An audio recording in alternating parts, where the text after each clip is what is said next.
Sebuah pesawat KC-135R Stratotanker milik Angkatan Udara Amerika Serikat diduga jatuh saat terbang di atas Teluk Arab dekat Selat Hormuz. 2 helikopter dikerahkan untuk pencarian.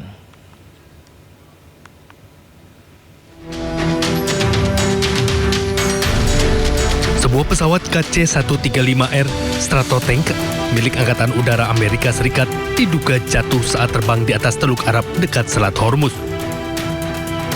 Pesawat KC-135R ini beroperasi dari Pangkalan Udara Al-Dafa, Uni Emirat Arab. Menurut data pelacakan penerbangan, menunjukkan pesawat tanker milik AS ini turun dan bergerak sambil menuju Qatar sebelum hilang dari radar umum.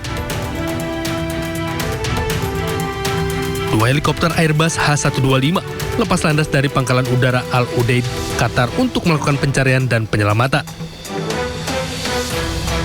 Sampai saat ini tidak ada pernyataan resmi yang dikeluarkan oleh Komando Pasukan AS atau Senkop atas peristiwa tersebut. KC-135R Stratotanker merupakan pesawat militer pengisian bahan bakar udara Amerika Serikat. Pesawat ini jadi tulang punggung armada pengisian bahan bakar udara militer Amerika sejak era Perang Dingin.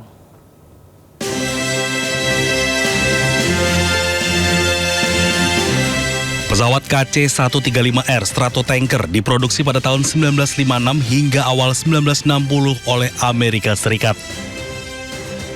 Pesawat ini menjadi tulang punggung armada pengisian bahan bakar udara militer Amerika Serikat sejak era Perang Dingin. KC-135R telah menjalankan peran pengisi bahan bakar Angkatan Udara Amerika Serikat selama 60 tahun lebih.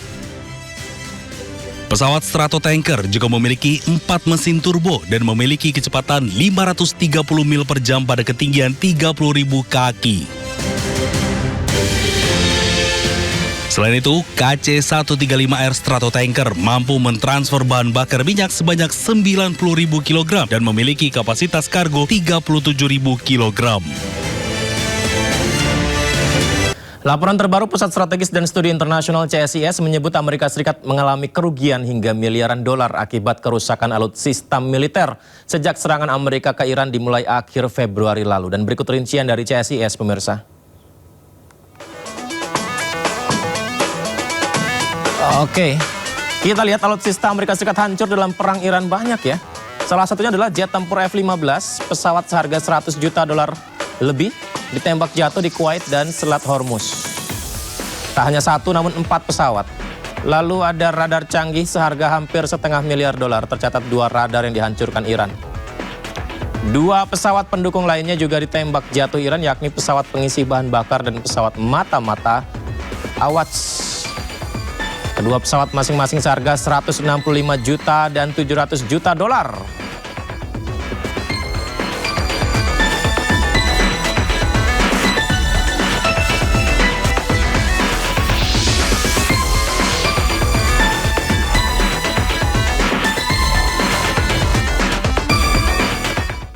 Pemirsa, laporan CSIS baru saja mendarat membuat dahi berkerut hebat. Miliaran dolar aset militer Amerika hancur lebur di tanah Iran.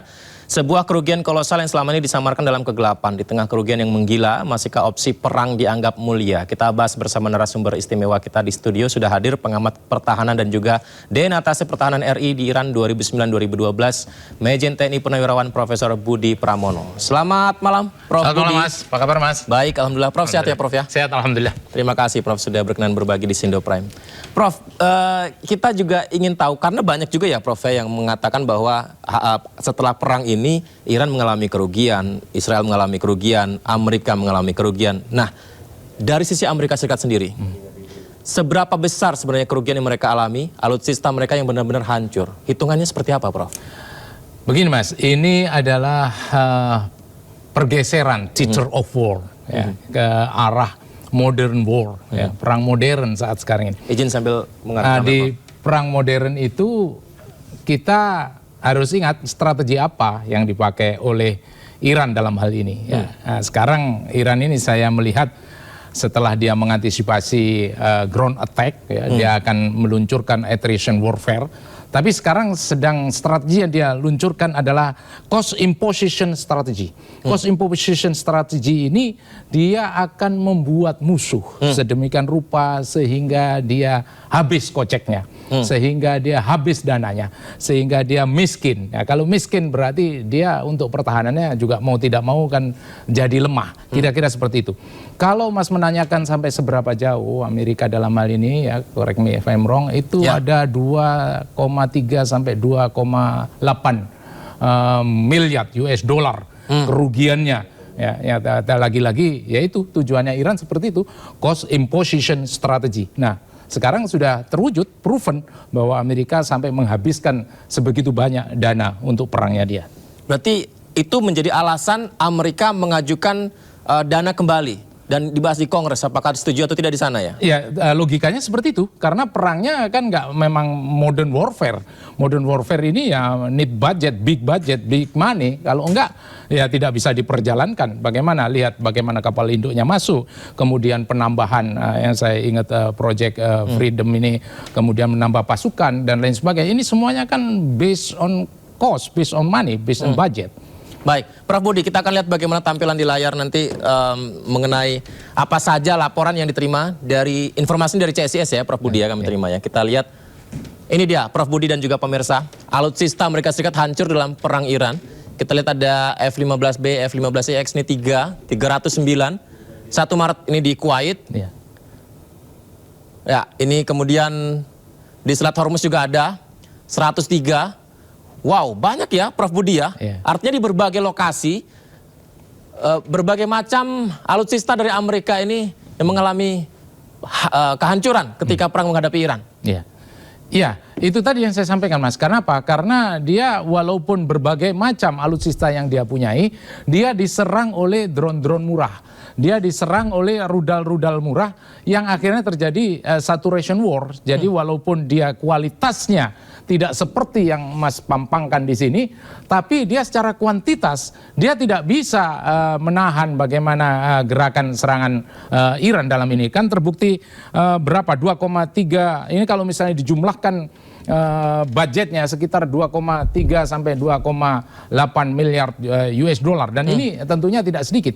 Tadi kalau Mas sampaikan bahwa bagaimana kiprahnya di Kongres kemudian di Senat dan lain sebagainya sampai sekarang ini apakah Trump ini sudah benar-benar dapat AUMF-nya ya, Authorization for Using Military Force, apakah dia sudah disetujui dan dirilis dan legitimate kalau misalnya kita ngelihat War Power Resolution dan lain sebagainya.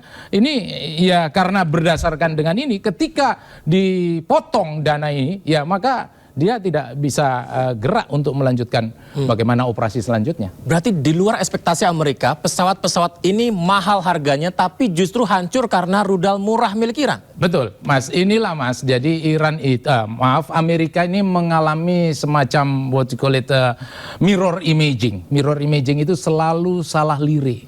Jadi dia dengan berharap alutsista yang modern ini yang dihadapi Iran yang dengan alutsista yang murah meriah seperti itu, dia mengalami mirror imaging. Mirror imaging itu salah lirik, salah perhitungan, miscalculation. Nah, kalau sudah seperti ini, ya inilah Mas akibatnya dia mengalami fail dalam conducting the war.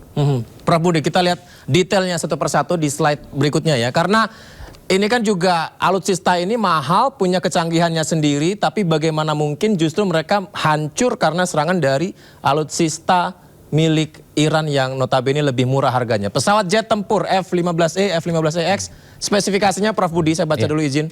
Kapasitas senjata 13,3 ton, umur rangka pesawat 20.000 per jam, dilengkapi radar Racer, sistem EPA-WS, jumlahnya 4 pesawat, lokasi Kuwait dan Iran. Nilainya $502 juta, Prof. Budi. Mengapa ini bisa hancur dengan ketahanan yang sebenarnya sudah sangat lengkap, Prof? Iya, ini kalau tidak salah kalau di Kuwait ini apakah ini bukannya friendly fire yang terjadi di Kuwait? Ini adalah kegagalan mengidentifikasi IFF-nya, Identification Friend on Foe.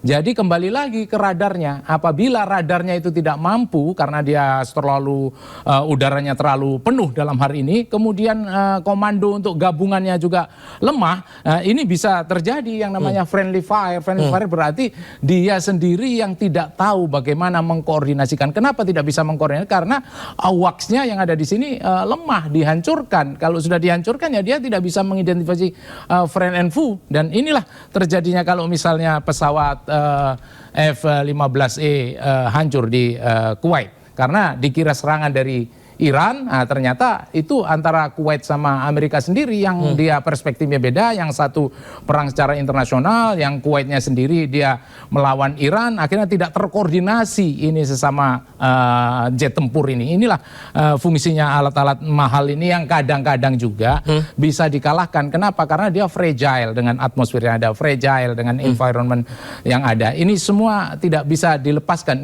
That's what we call it a friction of war. Fragile itu apakah diketahui, Prof, oleh Iran, Prof, sehingga itu menjadi riset mereka melawan? Sangat diketahui. Oh, nah, ya? buktinya Iran tahu bahwa kekurangan-kekurangan persenjataan modern ini adalah pada titik lemah di mana dia tidak tahu apabila pesawatnya Iran itu tidak bisa dimonitor oleh radar.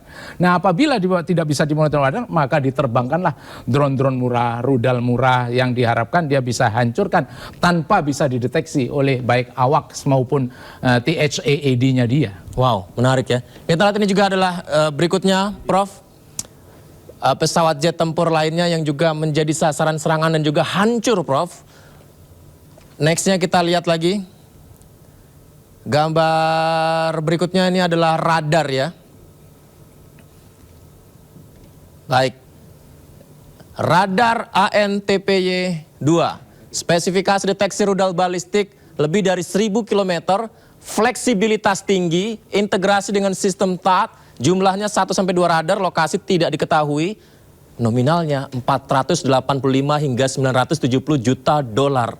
Pertanyaan yang sama, mengapa ini juga Lagi-lagi Mas, lagi-lagi ini peralatan ini tentunya electronic warfare, menuju ke electronic warfare. Dan electronic warfare ini fragile-nya pada sisi apabila dia sendiri tidak bisa mengendus bagaimana musuh itu datang. Kenapa tidak mampu mengendus datang? Karena memang serangan dari Iran ini tidak terbaca oleh radar. Dia tidak akan memberikan serangan-serangan yang bisa terbaca oleh radar. Kalau bergeraknya di bawah jangkauan radar, maka dia bisa menembus sehebat apapun radar ini AWACS ini, Airborne Warfare Prof Budi, bukankah deteksi mereka memiliki spesifikasi deteksi rudal balistik dan memiliki fleksibilitas tinggi? Berarti ini tidak berjalan? Tidak berjalan karena apa? Karena dia tidak bisa mengendus serangan dari Iran. Ini adalah deteksi rudal yang 1000 km ini. Nah, ini punya coverage. Nah, coverage-nya itulah yang Iran tahu sehingga dia lepas dari coverage itu. Di luar dari coverage itu. Kalau di luar dari coverage itu kan otomatis tidak bisa terlihat oleh eyes and ear-nya langit katanya. Ini kan mata telinganya pertempuran udara ini semuanya. Berarti ini. Prof memaksimalkan coverage di luar itu kan juga sulit ya untuk membalas serangan untuk bisa menghancurkan ini kan? Nah, inilah Mas yang kita juga masih big question ya. Tentunya Iran dalam hal ini tidak berdiri sendirilah untuk ya katakanlah memang dia mandiri. Tapi kemandiriannya ya ini udah public secret bahwa Rusia ada di sana dan Cina juga ada di sana. Ini untuk exact position, menargetkan kan sudah proven bagaimana menargetkan seluruh pangkalan-pangkalan Amerika yang ada di negara-negara Teluk. Kalau misalnya tidak kan sudah kemana-mana itu harusnya hancur dan sudah perang regional kalau seandainya tidak tepat sasaran exact and precision dari penentuan target. Jadi pertanyaannya bagaimana mungkin Iran memiliki teknologi yang tahu sasaran mana yang efektif, memang itu tujuan dari senjata mereka, bukan secanggih-canggihnya. Betul Mas, jadi memang pakai rudal, memang pakai rudal jelajah, memang pakai drone-drone murah, tapi it doesn't mean dia berdiri sendiri. Betul. Dia tentunya di cover dan di backup dengan presisi, yang presisi didapatkan dari satelit itu, didapatkan dari electronic warfare, didapatkan dari bagaimana C4ISR-nya, Command Control Computer Communication communication, intelligence, surveillance, Ya. and recognition. Ya. Nah, ini kan harus tergabung dengan baik, ya, tidak yang seperti kita bayangkan bahwa rudal dan what you call it, drone-nya itu berdiri sendiri kemudian mencapai ini semua, impossible. Ya. Itulah kekuatan daripada modern sekarang yang katanya Clausewitz bahwa center of gravity-nya saat sekarang ini modern warfare ini di C4ISR. Prof, ini yang akhirnya ditanya oleh netizen ke IG saya, ke medsos saya, Prof. Jadi Iran apakah dia dibantu Cina, Rusia? Nah, ini saya jawabnya gimana, Prof? Nah, jawab saja bahwa dibantu atau tidak bantu, ya itu semua adanya below the surface. Jadi ada di bawah permukaan. Selalu saya sampaikan bahwa bantuan yang langsung face to face itu memang belum ada karena belum ada military binding defense agreement. Tidak ada perjanjian itu. Perjanjiannya baru sebatas ya comprehensive gentleman agreement, let's say SCO, Shanghai Cooperation Organization, kemudian barusan bagaimana juga Iran datang ke Putin, di sana ada strategic comprehensive defense agreement atau defense treaty. Ini kan jalinan-jalinan yang tidak benar-benar bahwa diplomasinya putus, tidak. Bahkan di strategic comprehensive defense agreement dikatakan bahwa ada 3 pilar. Pilar yang pertamanya, kita kan common enemy kita Amerika. Terus ekonomi kita ke depan bagaimana, bos? Katanya si Putin. Nah, oke, kita bergerak di bidang ekonomi. Nah, selanjutnya Putin kan menyampaikan bahwa militarily saya akan bantu negara-negara yang dia perjuangkan kedaulatannya. Nah, politically sekali lagi bahwa dia Rusia ini walaupun dulu sama Irak, dia memihak Irak, tapi ya tadi karena menganggap common enemy, Amerika US sendiri kan juga ada in some part, in certain part di bawah tekanan Amerika. Common enemy inilah yang menguatkan dia. Di tengah gejolak itu ya, Prof ya, tadi saya baca berita Kim Jong-un siap ngasih bantuan rudal besar untuk Iran. Apa yang Anda bisa baca dari situ? Ya, kalau Kim Jong-un ngasih, saya pikir dia tidak ngasih drone lah ya. Dia tidak ngasih rudal-rudal yang dia biasa gunakan Iran lah ya. To my perception, Kim Jong-un ini kalau nggak salah dia punya ICBM, Intercontinental Ballistic Missile. Nah, ini memang yang jaraknya bisa 11.000 kilometer. Kalau 11.000 kilometer, ya berarti kan menjangkau Amerika semua. Nah, inilah kehebatan ICBM, to my perception ya. ICBM ini kan bahannya kan padat. Kalau bahan padat itu kan bisa disimpan, tidak perlu tempat untuk ngisi cairan lagi karena dia sudah tersimpan padat. Nah, cuman memang kekurangannya ICBM ini besar sehingga kalau misalnya untuk gerakan-gerakan yang kamuflas dia kurang agile lah, kurang lincah. Tapi my point is kalau ICBM ini memang diluncurkan dan dibantu oleh Korut, nah ini sudah lintasannya benua. Wow. Nah, kalau sudah ICBM, sebetulnya kalau menurut saya ICBM ini adalah jawaban apabila ada serangan nuklir. Nah, kenapa? Karena dia memang khusus untuk itu. Dan kalau menurut saya inilah senjata pamungkas, inilah ibaratnya senjata pamungkas yang terakhir, benteng terakhir. Apabila terjadi serangan nuklir, maka Tapi inilah Korut. Korea Utara itu berarti serius ya, Prof, dari situ? Atau hanya sekedar war? Saya tidak melihat serius atau tidak serius. Ya Mas harusnya nanya aja sama saya. Waktu Bapak itu dulu adzan di sana, ada nggak adzan Korea Utara? Ada. Gitu. Adzan Korea Utara ada di Iran. Ada ya? Saya sering ngajak party, dinner dan lain sebagainya. Tapi Korea Selatan tidak ada di sana. Ya Mas terjemahkan sendiri. Bagaimana? Karena itu kan cerminan. Cerminan di mana di situ ada defense attaché, berarti dia legally bisa mengadakan hubungan military engage, military exchange dan lain sebagainya. Itu kan logikanya seperti itu. Oke. Menarik tuh, Prof. Kita kembali ke layar lagi, Prof. Ada satu juga yang hancur, Prof Budi. Ini juga yang menjadi menarik untuk kita ulas. Pesawat pengisi BBM, Prof. KC-135, KC-46A. Spesifikasinya angkut 90 ton bahan bakar isi BBM. 2 pesawat sekaligus. Di mana jumlahnya satu pesawat lokasi di Irak. Nominalnya adalah $165 juta, Prof. Ini bawa BBM, Prof. Ya. Dihancurkan juga, Prof. Ya, kalau ini nilai sensitifnya atau nilai importantnya, significant importantnya dari yang pesawat pengisi BBM ini, saya jadi teringat ketika tahun 1980 kalau tidak salah itu operasi Amerika ke Iran. kemudian ada di salah satu tempat ya. Saat itu saya memang selalu diajak kalau misalnya ada acara ulang tahun mengenang masa itu. Ya. Nah, itu yang terjadi adalah ketika pesawat itu terbang, ya, kemudian pesawat yang pengisi BBM ini justru yang meledak. Nah, karena meledaknya dia inilah sehingga pesawat semuanya yang mau menyerang itu semuanya pada meledak. Nah, inilah pentingnya pesawat ini, kritisnya pesawat ini apabila tidak dijaga, ya dia malah bisa menghancurkan berapa Karena dia membawa pesawat. BBM tadi. Betul. Ya, Prof, ya? Nah, saya jadi teringat waktu di Iran ada suatu case, di mana saat itu Amerika yang menganggap ini adalah geopolitical fortress. Oh, ini karena angin yang saat itu keras sekali, dan Iran sama sekali tidak menyerang, tidak ada attack sedikit pun dari Iran. Dia baru berangkat. Dia hancur sendirinya dengan geopolitical fortress yang katanya anginnya luar biasa, kemudian terhalang visionnya, visibility-nya dan lain sebagainya. Intinya mereka balik kanan dan tidak jadi menyerang. Prof, kalau begitu pertanyaannya, apakah ini adalah serangan-serangan sporadis? Tapi kalau kita melihat dari ini pesawat BBM dihancurkan segala macam, apakah ini memang direncanakan dengan struktural oleh Iran, Prof? Iran kan kalau misalnya kita lokasi di Irak, Mas. Di Irak kan ada milisinya Iran yang ada di Irak. Termasuk milisinya Iran yang ada di Suriah. Jadi that's not impossible kalau pesawat ini diserang sama Iran. Ya, itulah the power of multi-front, the power of teman-temannya Iran, apa itu yang ada di Lebanon dengan Hizbullahnya dia, apa itu ada di Yaman dengan Houthi-nya dia, apa itu termasuk yang milisi yang ada di Irak dan di Suriah. Nah, tidak menutup kemungkinan milisi Iran yang ada di Irak ini bergerak untuk ini semua dan tahu bahwa ini adalah center of gravity. Kalau BBM-nya habis sekian ton, terus hancur, bagaimana pengisian BBM untuk air strike? Karena air strike itu depend on much dengan pesawat pengisi BBM ini. Sangat tergantung. Ya, kalau kita kan, Mas, kemana-mana kan sudah mulai tergantung sama pom bensin. Sangat nah, iya kan, berjalan di darat. Nah, bisa kita bayangkan bahwa dia ini dengan refueling on the air, nah, bagaimana selanjutnya untuk melanjutkan operasi. Kalau tanpa dia ini, ya dia balik kanan. Nah, posisinya ada di Irak.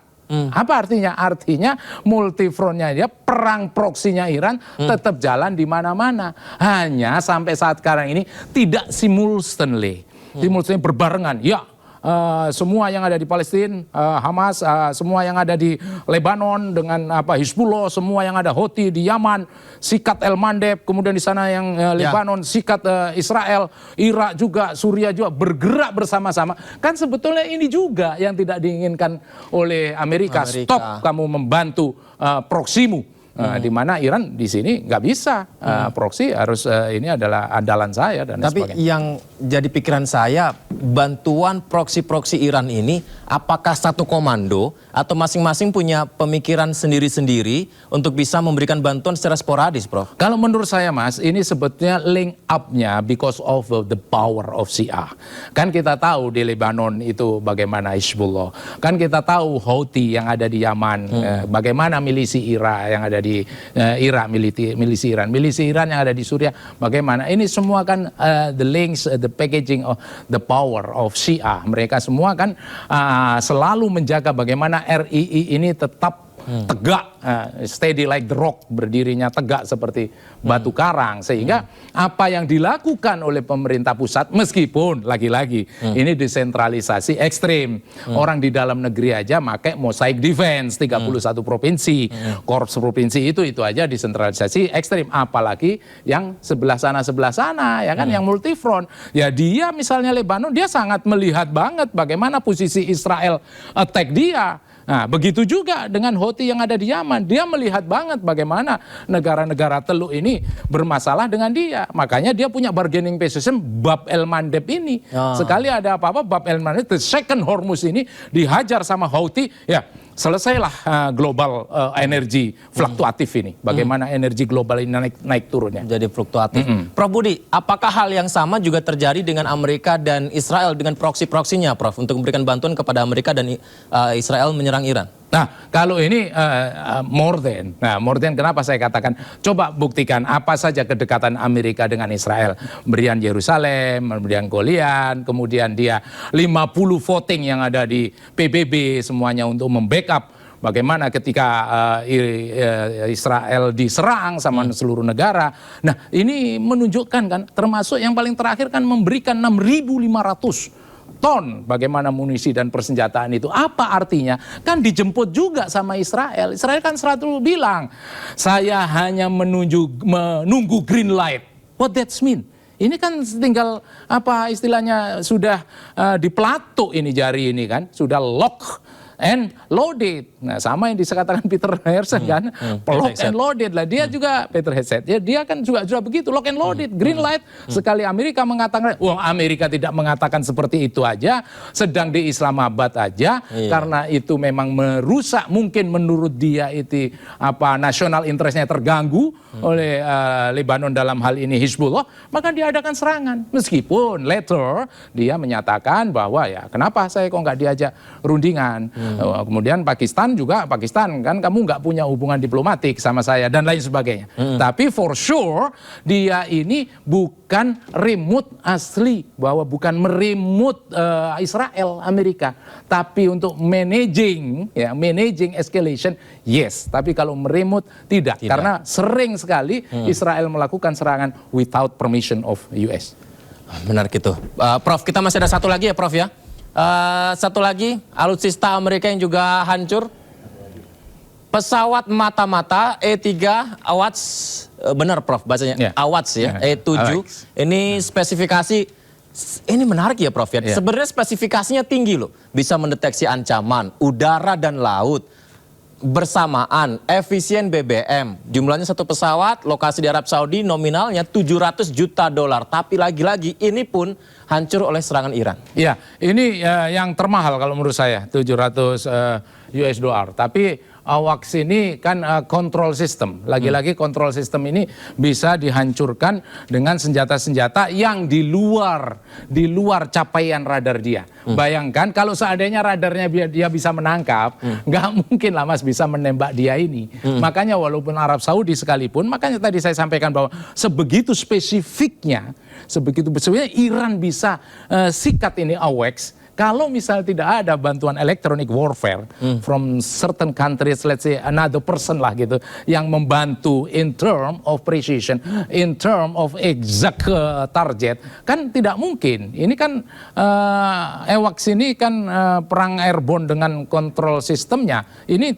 juga sangat besar ini Mas kemampuannya, dalam artian yang tadi disampaikan. Makanya Arab Saudi ini cukup terpukul dengan adanya AWACS ini, makanya dia langsung hedging. Hedging berarti ini sudah tidak sakti lagi nih Amerika ini. Makanya dia hedging, melihat bagaimana Cina, bagaimana negara lain. Dan ini juga dibaca oleh US. Makanya US selalu dalam kampanyenya ada pesan yang sampai pesan moral ya, pesan yang harus tersampaikan. Apa artinya? Hei negara-negara Teluk, kamu harus tetap percaya sama saya. Ini loh kiprah saya, kapal Indonesia saya kirim, pasukan saya kirim, apalagi sekarang dengan Project Freedom, kemudian situasi dalam negerinya yang saat sekarang ini walaupun dia tidak bisa dikalahkan menang, tapi dia kan juga nggak kalah di dalam negeri ini. Kalau secara pemikiran umum kan gini ya Prof Budi ya, ketika ada lawan memiliki pesawat secanggih AWACS, logika umumnya kan berarti kita juga harus punya pesawat sejenis ini untuk bisa saling beradu dengan kekuatan yang setara, sekualitas begitu ya. Tapi logika seperti apa yang diambil oleh Iran, tapi justru malah menghancurkan pesawat dengan alutsista mereka murah? Tidak, Iran tidak akan melawan dia dengan anti-AWACS. Yaitu tadi, kelemahan-kelemahan daripada AWACS ini dipelajari, kemudian dimodifikasi, maka counternya dengan alutsista yang murah tadi yang saya sampaikan. Kenapa? Karena murah itu kan belum tentu dia tidak canggih Mas. Murah dalam artian karena menghindar dari eyes and ear-nya dari radar itu. Nah kalau terlepas dari itu, dia kan bukan manusia Mas. Dia kan juga nggak bisa melihat itu. Kenapa? Inilah the fraction of war, bahwa war on the table nggak sama dengan war in the field. Ternyata AWACS yang sehebat ini dengan harga yang mahal seperti ini bisa dilumpuhkan. That proven dan itu terbukti. Apalagi yang harus kita buktikan? Nah, serangannya Iran dengan apa? Ya itu tadi, dengan electronic warfare, dengan tadi yang tidak mandiri tadi, berteman dengan kecanggihan dan peralatan-peralatan modern lain. Tapi bagaimana dengan klaim Donald Trump, Presiden Amerika menyampaikan bahwa Iran pun juga sudah kehabisan alutsista mereka, Prof. Bahkan Amerika juga mengklaim menghancurkan pusat rudal Iran juga di Teheran katanya. Mas, that's what you call it campaign, military campaign, propaganda warfare. Dan dia selalu mengatakan bahwa musuh habis, musuh selesai. Nah, bukannya di Kuwait ini juga Amerika tidak ada 24 jam mengumumkan bahwa serangan Iran sudah dinetralisir, serangan Iran sudah tidak ada. Tapi di dalam 24 jam ini yang langsung terjadi friendly fire. Terjadi dia sendiri yang berperang kemudian hancur pesawatnya dia. Apa artinya? Artinya dia tidak menguasai electronic warfare. Dia baru ngomong di Kuwait ini, udah saya lumpuhkan lah katakanlah gitu kan serangan Iran.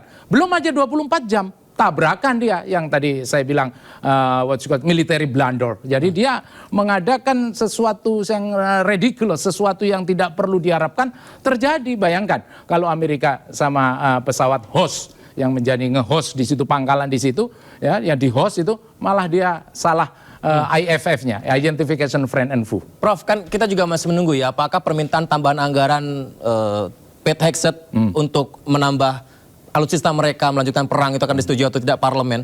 Kalau misalnya disetujui, Prof, apakah mereka masih sanggup melanjutkan perang? Apakah alutsista mereka masih banyak stoknya untuk bisa kalau misalnya disetujui ya automatically dia akan melanjutkan perang.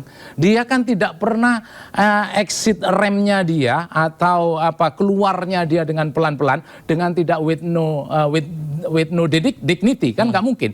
Dia harus keluar dengan penuh kebanggaan. Dia keluar harus penuh kemenangan. Karena ini teori lempar pesan dia. Kalau dia menang, ini pesannya banyak. Pesan ke pasar agar pasar mengakui bahwa dia tetap yang memegang kontrol dari eskalasi ekonomi global. Pesan ke negara teluk, dia masih tetap menjadi payung besar dari itu semua. Pesan kepada Iran, kamu jangan pakai lagi Hormuz ini sebagai alat sandramu. Hormuz ini center of gravity dan dia itu tujuan utama sebetulnya dari, meskipun ada nuklir. Kenapa?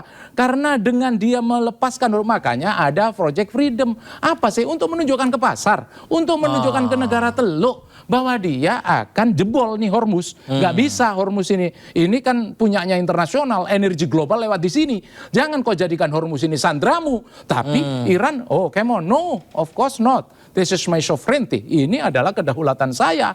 Makanya mati-matian Iran sampai kapan. Walaupun ada project power, katakanlah dia membawa payung, membawa what you call it, cover, bahwa dia akan uphold the freedom. Nah, dengan kalimat uphold the freedom, ini kan terminologi yang sudah sering dipakai gerakan-gerakan separatis dunia dan lain sebagainya, selalu pakai kalimat freedom. Dengan harapan dengan freedom itu orang semuanya tertarik. Invite everybody in this planet. Berarti ini orang misi suci, orang misi membebaskan orang yang ditahan kok. Masa kita nggak dukung dia. Nah ini kan termasuk gerakan dia ke UEA ini. UEA katanya Fujairah terjadi ledakan. Padahal itu adalah pipa yang dibuat oleh UEA dari Abu Dhabi ke Fujairah dengan alasan UEA. Kalau Hormuz ini bermasalah, saya masih tetap punya pipa. Nah, di sini kan orang sudah tahu bagaimana hubungan UEA sama Israel, bagaimana juga hubungan dia sama Amerika. Kalau nggak salah dikirim Iron Dome atau Iron Beam dari Israel. Apa artinya? UEA juga udah keluar dari OPEC. Kalau dia keluar dari OPEC, berarti dia kan nggak mau minyaknya dia yang urutan ketiga di dunia ini diatur-atur. Dia mau mandiri. Apa artinya? Memang UEA seperti itu dari dulu musuhan dari Iran. Dia Lesser Tan, Greater Tan sama Abu Musa. Nah, dia bilang punya dia, tapi ini kan diklaim dikuasai oleh punyanya Iran. Nah, ini semua memang udah kalau misalnya ada letusan saja sedikit. Nah, yang saya dengar yang terakhir malah Project Freedom ditarik. Makanya kita kan jadi menunggu-nunggu kan, Mas. Kenapa? Sekali saja ada letusan, ya kan? Apakah itu energi, fasilitas energinya diserang punyanya Iran, ataukah Iran menembakkan dengan saturation war dengan IRGC kapal cepat, kemudian atau katakanlah justru itu ranjau laut meledak, atau dengan gerakannya Nuhed atau Tafakaran yang membidik Amerika, kemudian keluar letusan, baru ini akan dipolitisasi. Kalau ini dipolitisasi, kembali lagi lesson learned yang sudah saya sampaikan di sini, bagaimana itu perang Spanyol Amerika hanya karena politisasi serangan kecil kapal-kapal, bagaimana Vietnam War yang besar itu karena politisasi di Teluk Tonkin yang serangan dari kapal-kapal. Kalau ini terjadi lagi, ya mari kita siap-siap bagaimana itu energi kan, global. kalau Iran akhirnya melakukan serangan ya Prof ya, apakah mungkin ada upaya untuk memantik Iran melakukan hal itu sehingga bisa dipolitisasi ujungnya? Begini, kalau memantik masalah itu sebetulnya dua-duanya ini dia tidak siap kalau misalnya melaksanakan benar-benar. Karena apa? Karena kalau misalnya Iran ini terus-terusan ya menutup Hormuz, jangan sampai dia juga meludah ke langit.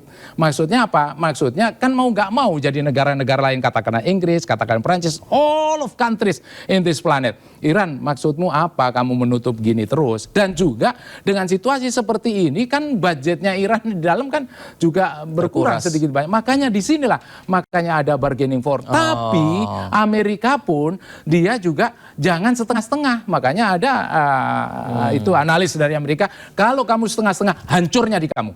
Nah, ya ini karena apa? Ya, setengah-setengah, maju mundur, maju mundur, maju mundur. Karena maju mundur ini kan yang tadi saya bilang cost imposition strategy ini dicipta oleh Iran.